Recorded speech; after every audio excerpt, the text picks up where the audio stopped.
Hi friends, good afternoon. இன்றைக்கி என்ன lunch பார்க்கலாம் வாங்க.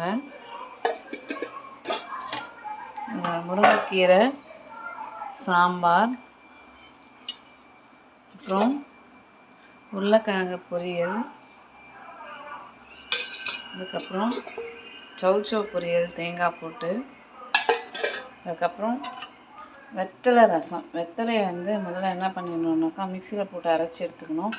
அப்புறம் ரசத்தை தாளிக்கிறதுக்கு கடுகு சீரகம் போட்டு தாளிச்சிட்டு, அதுக்கப்புறம் இந்த அரைச்ச வெத்தலையை போட்டு, அதுக்கப்புறம் கரைச்சி வச்சுருக்க இந்த புளி, தக்காளி, பூண்டு, காஞ்ச மிளகாய் இதெல்லாம் கரைச்சி வச்சுருக்கோம்ல, அதை எடுத்து அதில் ஊற்றிட்டு ஒரு கொதி வந்ததுக்கப்புறம் நிறுத்திடணும்.